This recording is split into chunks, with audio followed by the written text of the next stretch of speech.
Bro, I've been in full remission since December of 2016. And that was in the time when I was writing this record, and I literally experienced being transformed by the renewing of my mind, like on a literal level.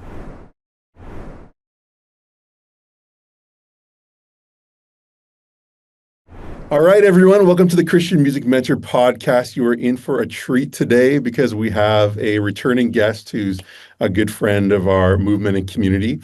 He is an artist, producer, music marketer, songwriter, father, husband, worship leader, amongst many, many other things, coach. And he's really helped a lot of people in our movement and academy with especially their marketing and really helping kind of expose it and steward it well to more people. So let's give a warm welcome for Kevin Weinberger today. Woo, virtual applause.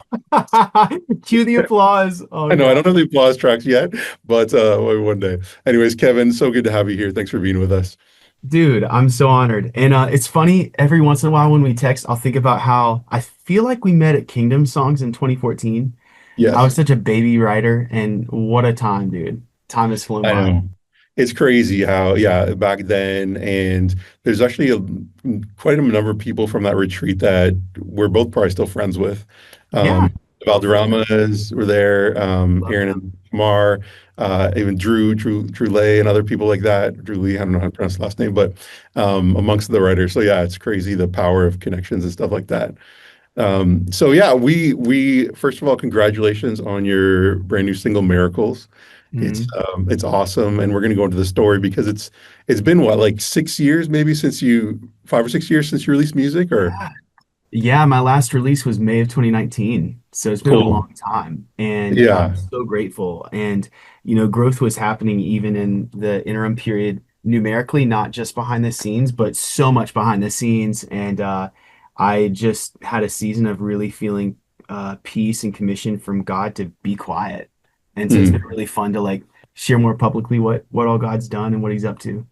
Yeah, that's amazing. So, I'm curious to know how you started into the writing, recording, even Yeah. production journey.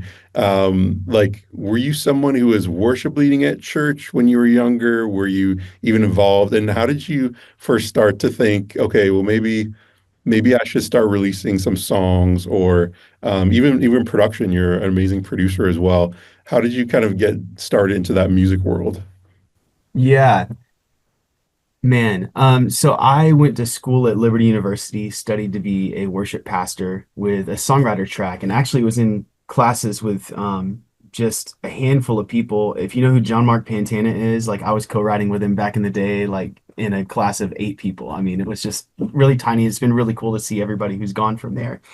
But yeah, my heart in that time was just really cultivated for the multicultural, multi-socioeconomic, multi-generational church.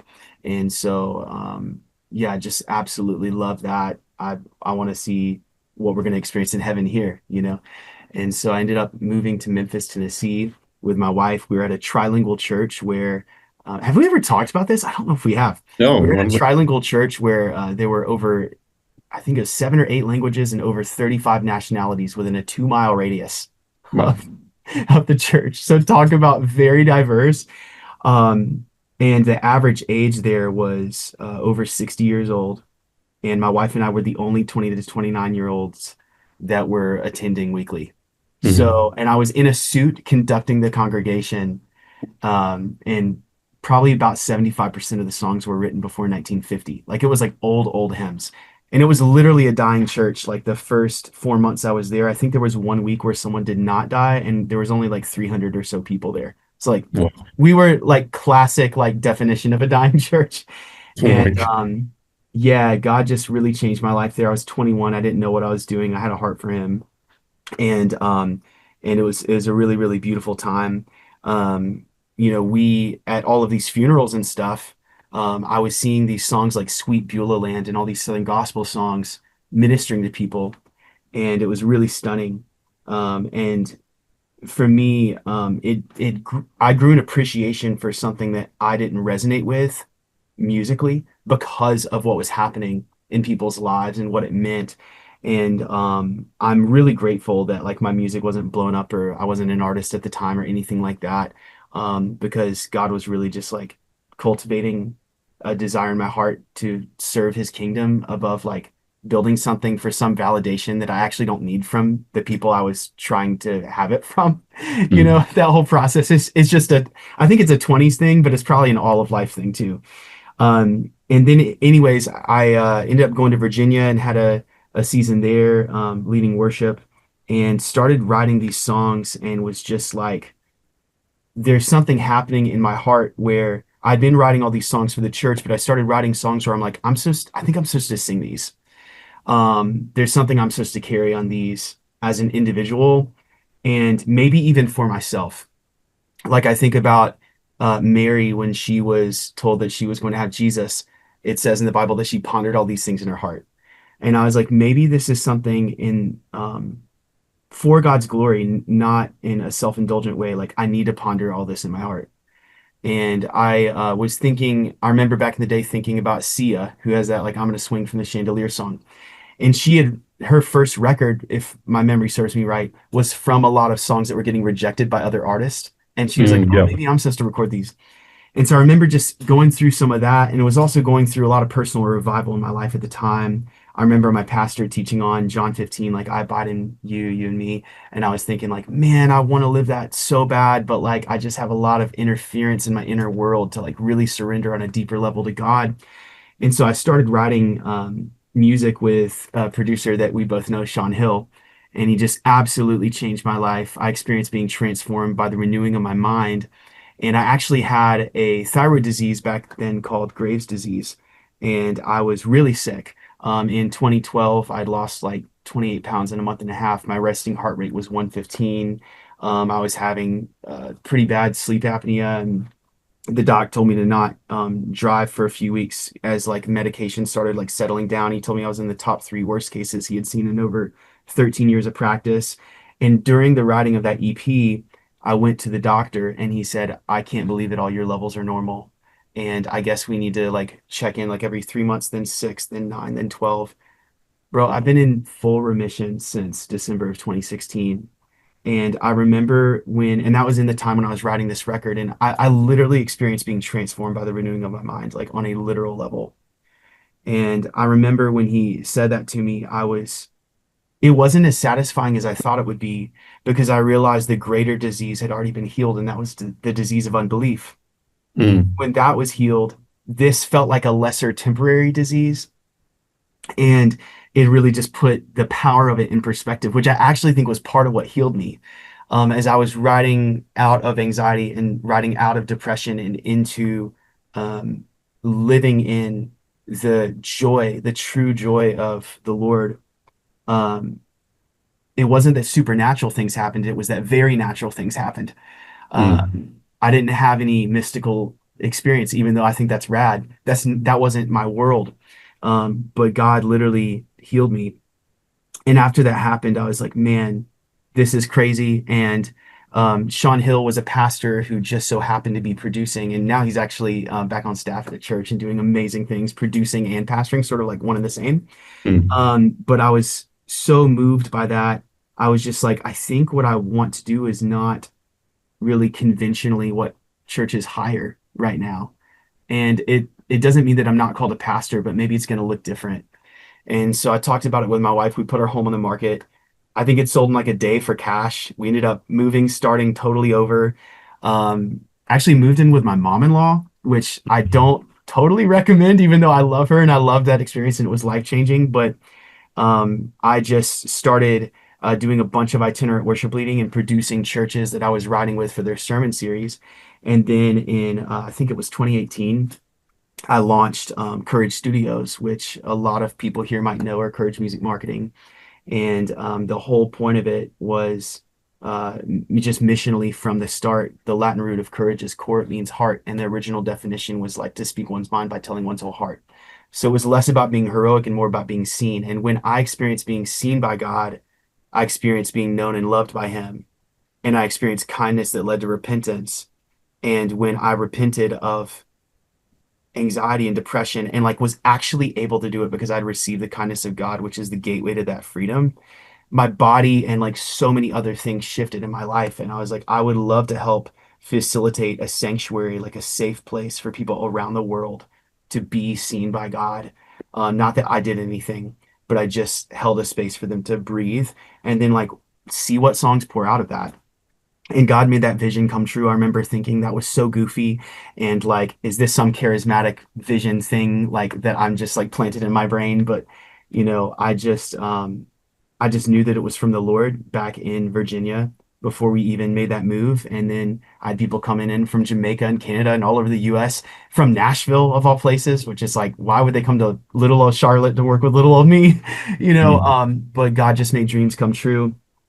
And he does that, right? Like he does more than we can ask for or imagine according to his power at work in us. Mm. And a lot of people overemphasize, in my opinion, the more than we can ask or imagine part and underemphasize the his power at work in us part. Mm. And when I experienced that, it was really powerful. And I really do believe that that's why transformation by God's grace has come out of this house, because I want to be a place where people can renew their mind and renew it on the things of God, on the things above, and actually have their inner world and then the world that flows out of them through them shift. Because I believe God's called us to a great commission and not to be reactive to the world, but actually to make disciples of all nations. And so all that said, that's how I started my studio, and I've been able to work on a lot of just amazing projects, amazing artists, people that you would know is like I've done keys work and vocal work and programming work for like Toby Mac, Matthew West, Tasha Layton, Casting Crowns, like a bunch of people on that kind of side of things. And then when I dropped my first song was in February of 2019. So I'd done this record, finished it like 2017 before that move.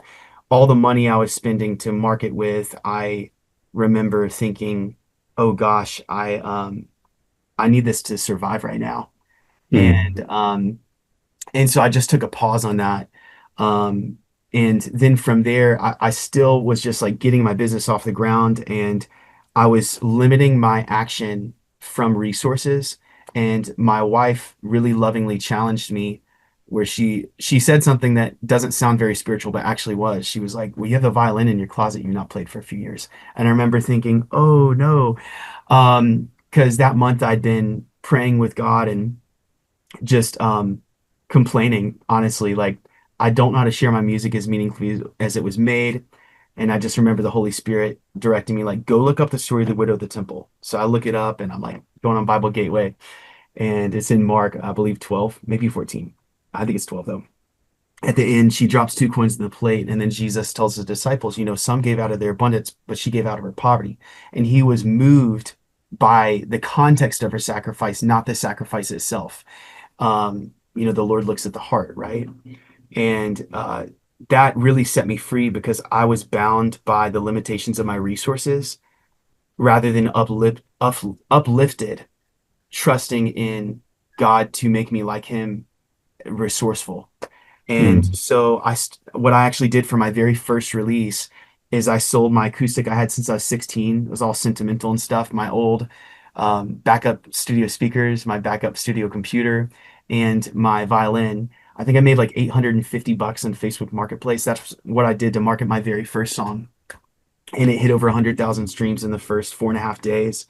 And I got a DM from this guy, I think from like Nigeria, and he was saying, I saw your song. I was in a really dark place today. I planned on making, I'll just say for the sake of this podcast, some life altering decisions. Mm. And he decided to go on Facebook and saw this song shared in his feed and just started weeping and like receiving the love of God and was like, I think I just want to take it one day at a time. And I Wow. remember from that moment, I was like, I am so sold on whatever this is because this is so much more meaningful than the guitar that was in my closet. And Yeah. I think oftentimes we can cling to things that we think are precious when the reality is there's something a lot more precious on the other side of faith. And if we can just step out and take the leap, we see the more than we can ask for or imagine part. Um, After the according to his power at work in us, we see the through part of breakthrough after the break part of breakthrough. And sometimes that break is painful. Other times that break is like rest, like taking a break, taking a breather. And I think a lot of that depends on sometimes the situation and other times our willingness to be humble. and curious about what God is up to and being willing to surrender to his leading. And so as my music started having marketing success, friends started asking me for help.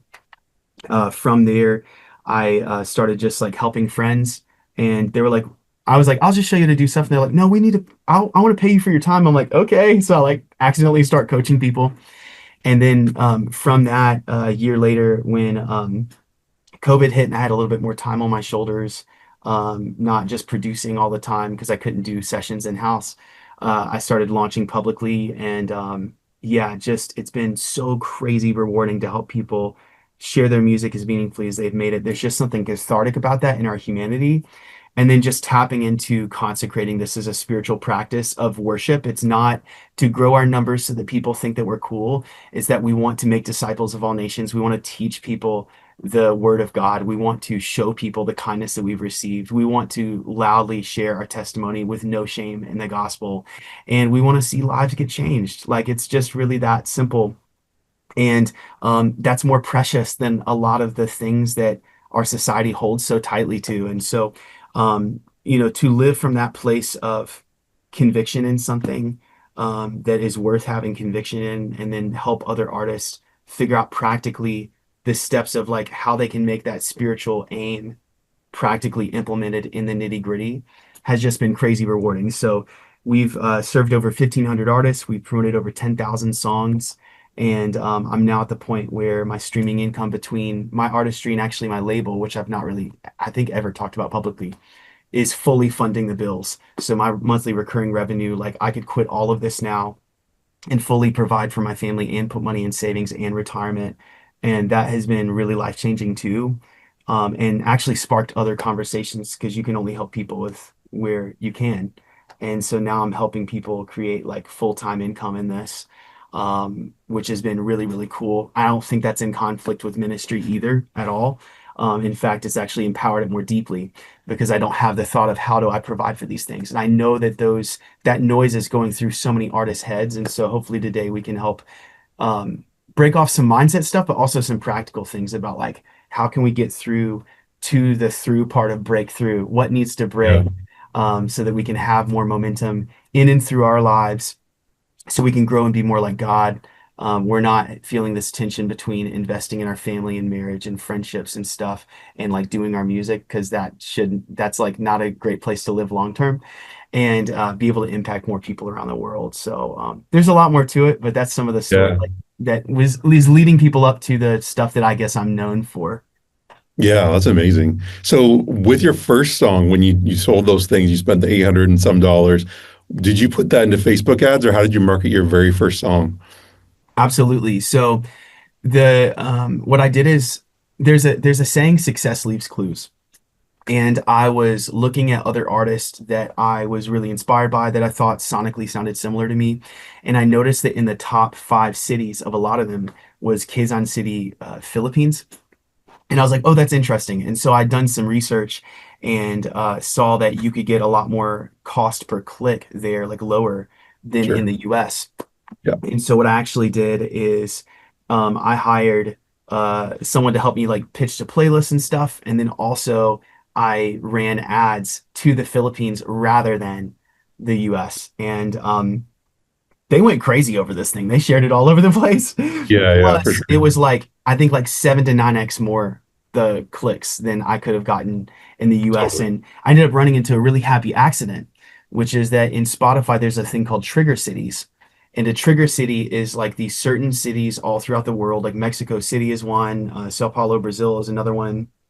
And if you get enough stream lift, saves, playlist ads, like the engagement is good there, then the algorithm triggers. And from my understanding, it triggers geocentrically to where you list as your hometown. So I Mm. hit like Spotify Radio, Discover Weekly, and I started seeing all this rise in like Atlanta and Dallas and Charlotte. And I was like, what is happening right now? And that's when I made the connection and looked it up online and was like, oh my gosh, like this is crazy. And so that was a real happy accident. But I do think that happy accidents happen more often mid-stride than like trying to learn all of the details before moving an inch, which we're all guilty of. So I'm not Yeah. throwing shade on anybody. But yeah, I wouldn't have learned that unless I had been resourceful in ways that like took swallowing some pride and like taking a step forward, and then also like actually taking that step forward. And of course, for every happy accident, there's loads of stuff that didn't work, right? But that was a lot of the stuff that moved the needle there. Yeah, that's amazing. Love that. And now you're helping other people do that and so much more, which is so cool. So yeah, I'd love to dive. We can only get to the surface in this, but we'll just start. We'll start, and then people can connect with you, or there's other things they can do to dive deeper. But I think those two areas are ones that I find, so many independent artists are wanting help with is how do I market my music and how do I monetize it? How do I create some income from it? So let's say, because I think a lot of people who are listening today, they'll be starting, or maybe they've released a couple songs and they just haven't taken off the way. So maybe we'll start with marketing, just like a super basic, like what to do, basic, and then obviously people can connect in different ways if they want to dive deeper. But let's say I'm an independent artist and I have like $1,000 or $2,000 for a budget to market with. Like, what would you recommend? What's the biggest bang for your buck that they could do to use that? And I guess it depends on goals too, because like if you're wanting stream like worldwide streams, like I'm a kind of artist, I don't really want to tour much. I'm happy with people's listening around the world. But then Yeah. also people who might want to build in their area or something, like start to get gigs and opportunities. So what would you recommend? Is just even some outlets they can use to market their music? For sure. And at this point, their song is already produced, mixed, mastered, and they're coming to me asking how to market it. Yeah, yeah, like they've done that part. How can we make the most of it? For sure. So there's sort of two-part answer here. I think the first thing is where you really get to a different level is when you start writing songs and at the early stages thinking about how you're going to market something. But with that aside, it really just depends on your goals, as you were saying. Like, are you wanting to just hit like tourable regions? Are you wanting to reach people around the world? Generally speaking, what I find works best is focusing on one streaming platform, one social platform, and then YouTube, which is a hybrid of streaming and socials because they have like YouTube Shorts and you can stitch your sound in it, all that kind of stuff, right? And YouTube is the biggest platform for music discovery, actually far larger than Spotify. Most people don't know that. And so what I recommend is doing that. So if your main thing is Instagram, that's great, or like TikTok or whatever, but pick one and make content for that platform, and then make sure that you're posting the content on other platforms as well. I would recommend Facebook, Instagram, TikTok, and YouTube as like your power four, but make your content natively within one platform or in CapCut, and then bring it there. For streaming platforms, of course, there's like Spotify, Apple, Amazon, Pandora, Tidal. There's just so many different places you can go.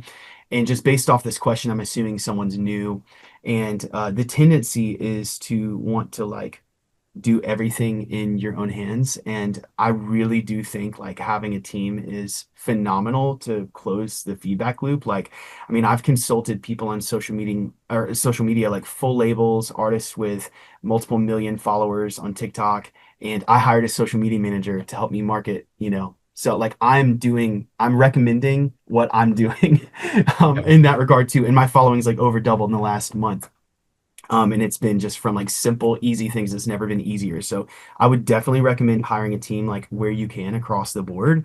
But for streaming, what I would recommend is focusing in on Spotify for the vast majority of artists, not everybody.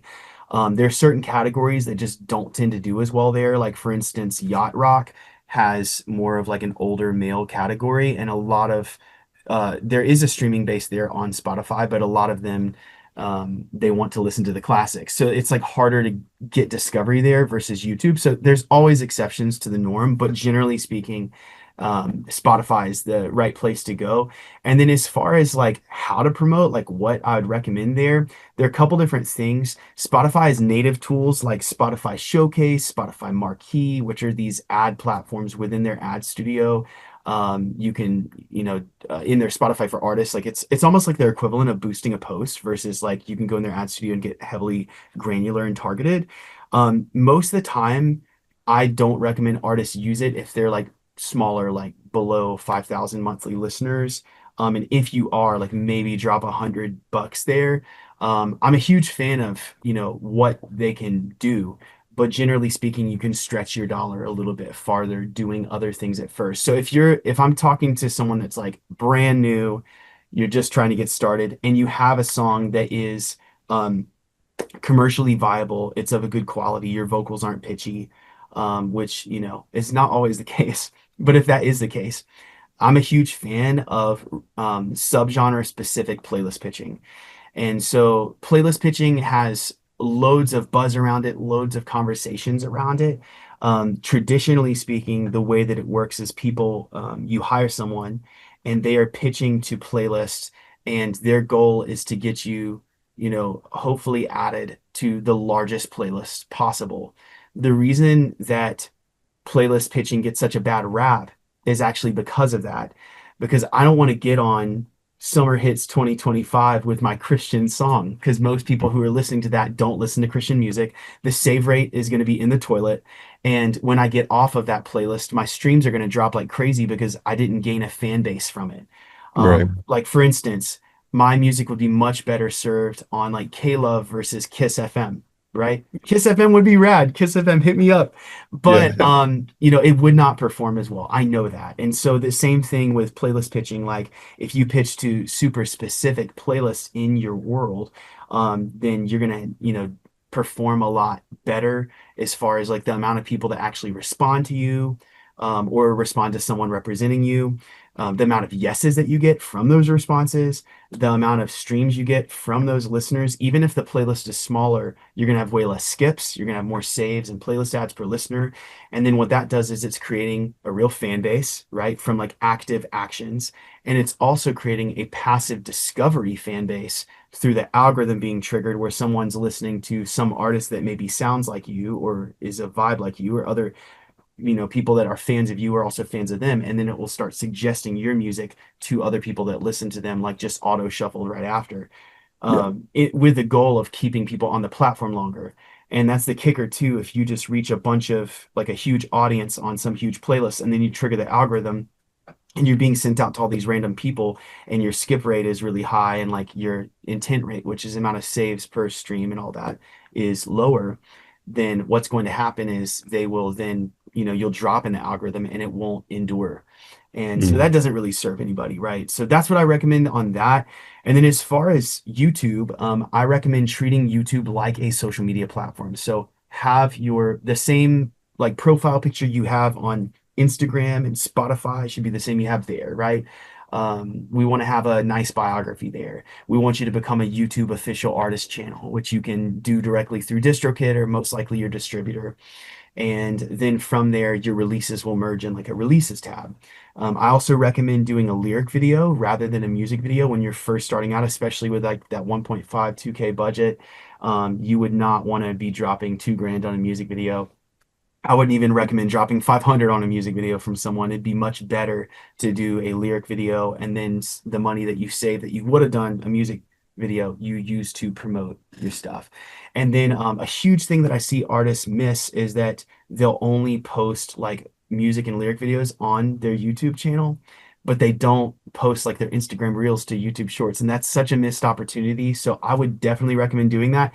If you're sort of a person that needs a set it and forget it tool, I recommend repurpose.io. So you can just look that up. I don't have an affiliate link or anything. They're just awesome. And I think it's like 30 bucks a month, 25 bucks a month. And you just Mm. set up like a workflow. You probably know about Zapier and Make and all that. Oh It's yeah. it's Right. basically like what that is, but consumer grade. And so when people post on Instagram, it'll save without the watermark to Google Drive and then repost on all of your platforms. So I'd recommend doing that. I think if you're serious about your career, that's a really small price to pay for staying frequent there. And of course, there are practices to make your content better and resonate more. But just for the sake of, this question, I would say invest, a decent bit towards Spotify, a decent bit towards YouTube, and find a team member that can help you get up off the ground so you're not like totally in the dark, and go off of their recommendations for the way to allocate that spend, because that's going to vary for every song. Yeah, that's so good. And if someone is, what do you think? Because there's like Facebook ads and Spotify plays pitching, which is often a marketing thing you pay for.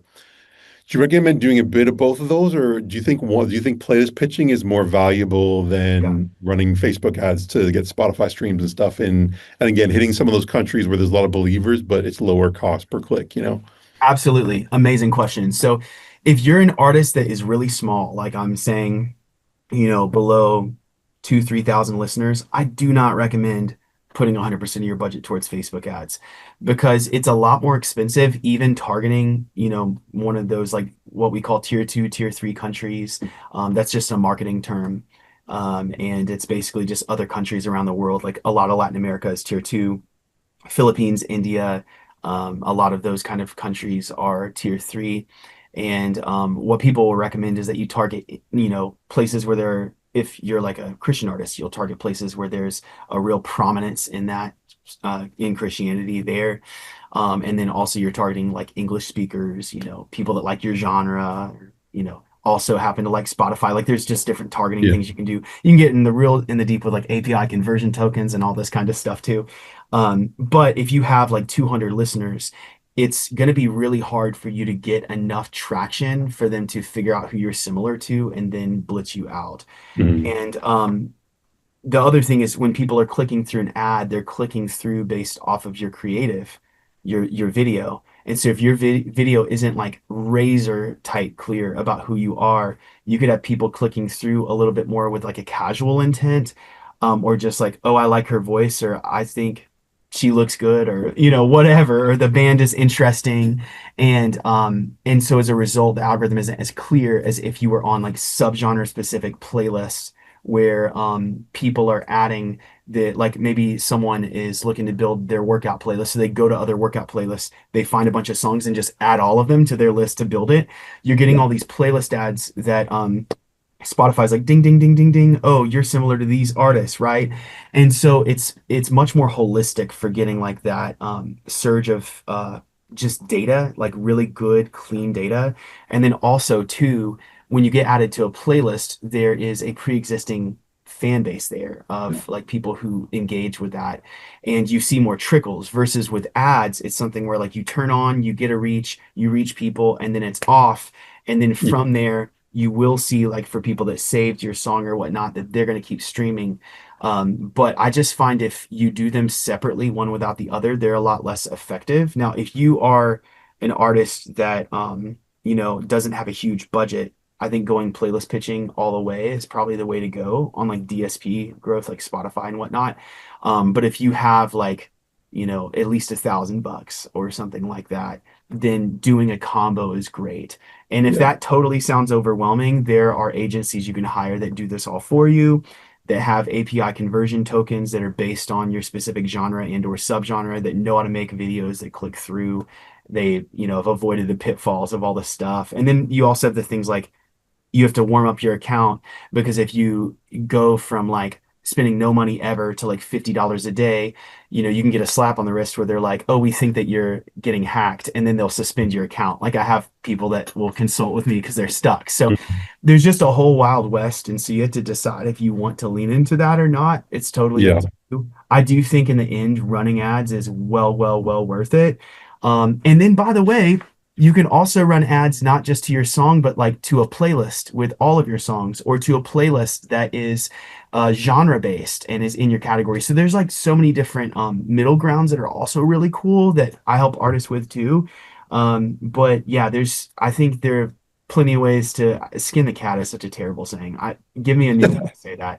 Um, It's, but yes, that kind of approach I think is really helpful as far as determining like where you want to go. And mhm. um and the beauty of it is you don't have to decide that in your own discernment. You can like go to someone and be like, what do you think I should do from someone who's in this space so that you don't get stuck in tunnel vision. It's the same reason I hired a producer instead of producing stuff myself, even though like I've won a Juno a little over a year ago for like Christian Gospel Album of the Year and I co-produced that. I just don't want to be stuck in the weeds. Yeah. So I definitely recommend like, at least exploring hiring stuff out, but probably hiring stuff out to some degree. Yeah, that's so good. That's so good. Okay, let's tackle the other question, the big Yeah. one, income streams, monetization. And obviously that's a whole course, that's a whole mentorship program. But the basic you just give us the surface level, almost like what rather than how or whatever.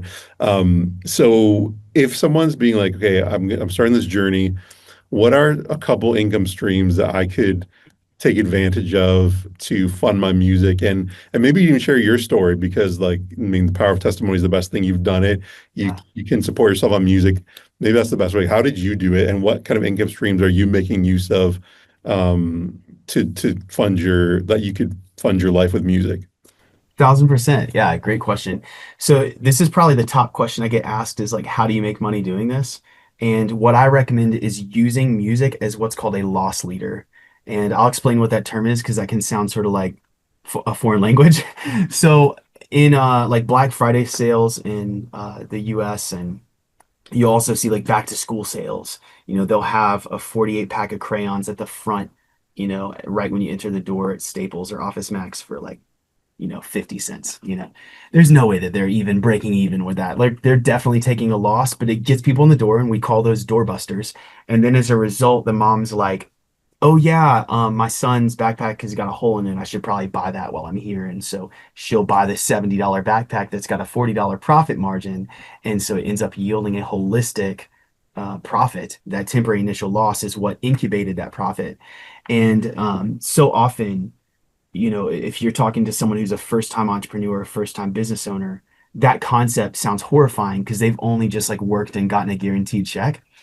And you can totally build an entrepreneurship kind of model that is like that, but I think you're leaving a lot of impact and opportunity on the table there, in a lot of instances, not all, if you don't leverage the loss leader thing. And this is something that like superstar artists do that we don't talk about. Like in the Super Bowl, from what I understand, like they're not making any like compensation for that. So like Rihanna the other year where she's like dancing up there pregnant, like she's not making money from that, but where she's made the majority of her money is actually Fenty Beauty. It has nothing to do with her music. It's what her music and her brand monetized multidimensionally. And so when you talk to an artist, it's like that's so lofty. Like I think of like Snoop Dogg. There's a blog that came out recently where he had, I think it was over 1 billion streams, and his payout, because maybe he had an awful deal or like a huge loan he had to pay back. He only made like 45 grand for 1 billion streams. And so the way that he's made money is like having his own wine brand, being a judge on The Voice, a cookbook with Martha Stewart. Like the dude has done everything. And Yeah. we know that he's like well off, right? And he's monetized his brand. So like, how do we do that as an artist where you can't get makeup into JCPenney and you can't do retail? Like that's just too big. Well, there's plenty of ways that you can do this. One is that you go more the passive model, and so you make it to where streaming is your main thing. And that's a huge conversation. Generally speaking, that involves releasing at volume. And so you're releasing tons of songs, you're marketing a lot of songs. And so we can get into that if you want. Because if you're only releasing 5 songs, it's going to be really hard to be making like a full-time salary, every year, right? You need to be releasing in bulk. And then the other side is that you do something that is a higher profit, quicker fulfillment thing than like a third of a penny stream paid 90 days later. So traditionally, that has been things like touring, merch, stuff like that. But if you're like, I'm a mom with 3 kids, I'm trying to stay home. First off, you have my prayers and blessings. But the second thing is you can find other things that you can do that don't require you to travel, and where you can then, have something where you can solve a problem in people's world and use the skills that you have as a musician to get paid. So in the instance of my personal world, I knew how to write songs. And so I started writing songs for others and then making money on publishing. Then I was doing demos for my songs. And so people started hiring me to do demos for their songs, for their publishers. Then I started making good enough demos where they were convincing enough to be a full production. So people started hiring me for productions. And what I did with that is I was serving my friends. I loved getting to write with them. So I was like, I'll love getting to produce you, I'm sure too. And I'll grow in the skills of my own, abilities to help everything. And I'll make income. So it's not just transferable income, it's transferable skills, which a lot of people don't talk about, but that's actually huge. That's like I've the majority of what I've learned has been on other people's dime. And it's not been the college model where you sink a bunch of money into learning and then you have no way to monetize that without getting a yes from someone else. I've moved at the speed of my own yes and been able to just get enough volume of visibility where people want to hire me regularly, right? And so that's how I got into production. And then with marketing, it was that too. So I don't think that the way that you make money is trying to conjure up some skill, inflate it to look more gifted than it actually is, and then try to convince people to work with you. Like, I'm not a fan of living on stilts with a business. I don't think it has to be like that at all.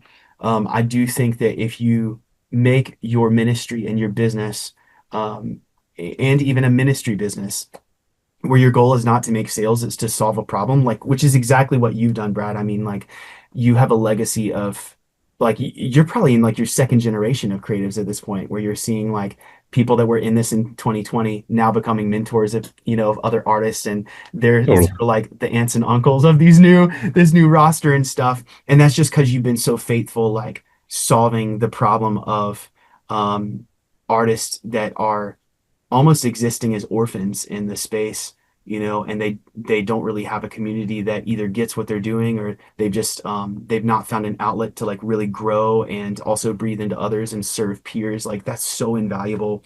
And you've just like there's been intentionality behind it, but also you've not had to reach super far from like your natural gifting. And so I would say with anybody watching this, like if you do want to get full-time income faster, you need to solve more problems, you need to solve bigger problems, and you need to solve the problems that you can solve because the person you're most qualified to serve is the person that you once were. So when I Mhm. was an artist that was in need of marketing, and then I learned how to market, I learned from other people that I hired where I had a good experience or a bad experience, and I'm like taking the fish and leaving the bones of how I'd want to apply it in the future. Like that stuff has been so valuable to now being a service provider in this season and getting to really love it. Like I have a passion for it. So, yeah, I think if you want to make money there, you absolutely can. And it's about using the skills that you already have and serving the people that you're already around. And it's like, what are you good at doing, what do you like doing, and what will people pay you for, which is a problem that they find enough treasure in, because where your treasure is there your heart will be. They find enough of a treasure in getting that problem solved that they will put their money where their mouth is, you know, put their treasure where their heart is and invest and take a leap. And so if you can do that, that's where you have a business.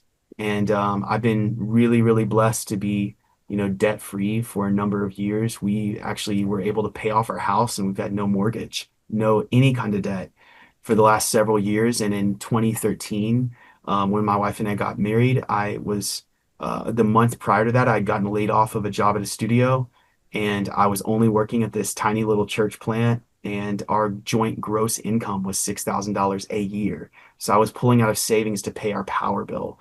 I was eating Mm. peanut butter off of a spoon or one slice of bread for lunch. Like, thank God we had food and we had savings, and God provided, but like I know what it's like to struggle. And there is just an aspect of like, do not allow your faith to be limited by your resources, but to Yeah. be unlimited by the God of resourcefulness who can Mhm. show you how to walk in his design. And like the parable of the talents, not bury your talent in the ground, but actually invest it for the sake of bringing more back to the master. Yeah. That's so good. That's so good. Wow. I know there's like hours and hours of more information in you, but Sure, yeah.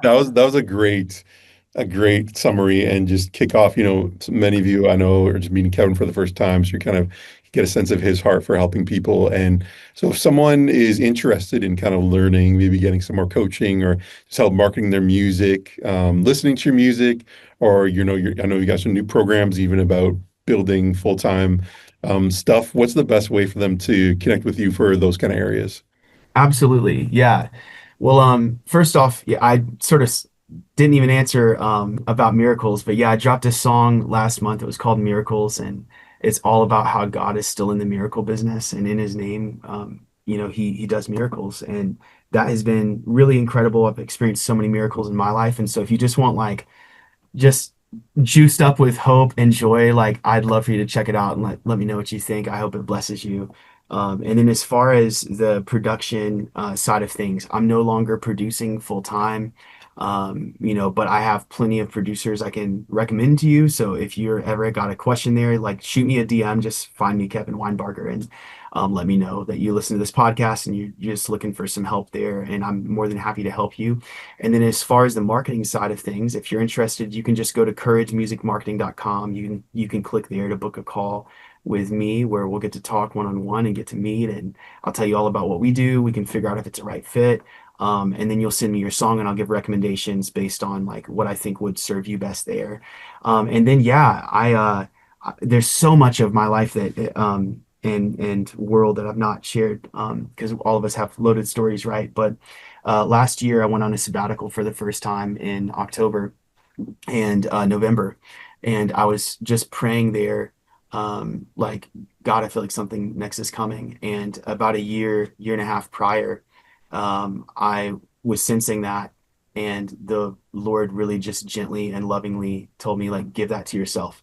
And so I started going to counseling. I got went to a doctor, found out I had sleep apnea. I'm down 60 pounds. Like, I've just really focused on health across the board this year, past over a year. And when I was on that sabbatical, I was like, God, I think I'm really ready for the next thing. And as I was praying and just with him, I really got like just a deep leading, like answer the question that everybody's been asking, which is like we talked about today, how do I make money in music? And it's not from people who just want vain income. It's people that Yeah. want to make an impact. They want to stay in this for the long haul. They understand that if they don't solve this problem, it is parasitic. This is something that can ruin retirement. It can interfere with funding your kids' college. Like and eventually people have to stop because it's just draining their accounts dry.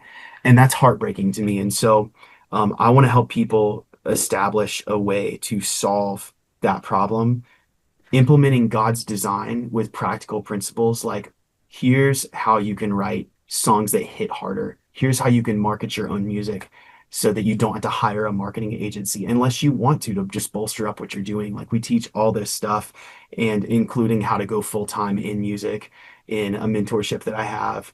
And so it's been really, really rewarding. We've been doing it for just a few months. The breakthroughs have been insane. It's been one of the coolest things I've ever done. And so if you're interested, you can just shoot me a DM and ask me about it. And we can talk about it if we want to hop on a call and see if it's something that makes sense for you. Majority of people, it's not actually something that makes sense.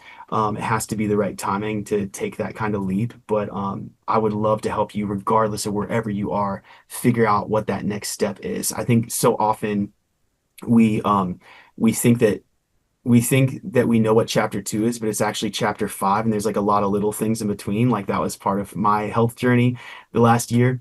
And there Proverbs says that there's wisdom in counsel. And so obviously you have that in Brad. And if I'm someone that you're just feeling compelled to reach out to, I'd love to get to meet you and either offer wisdom or help point you to someone that can help you so we can figure out like how to step forward in faith. And God works with the faith of a mustard seed. So it doesn't have to be a huge step for God to do huge things. So I would just really encourage you, like, don't neglect that urge, like lean in, be impulsive in a holy way and like take an action that can make a difference. But remember too, first and foremost, you're not transformed by the renewing of your actions. It is of your mind. So take that action, being willing to let God change you, heart, mind, soul, strength, so that you can love him with all your heart, soul, mind, strength. And things will shift around you and in your artistry. I believe in your finances even. And I don't mean that in a prosperity gospel way, because there are ups and downs, and sometimes we have to prune back for things to grow. But you will go in the motion that God has willed for you, and there's no better place to be. Amen. Amen. So good. Well, thanks, Kevin. Thanks for being here. Connect with Kevin if you want to get more interest in that. And I'm sure you'll be hearing from him more in our programs and different places. He's a regular. So thanks so much for Kevin for being here and sharing with us. Honored to be here. Yeah, thanks.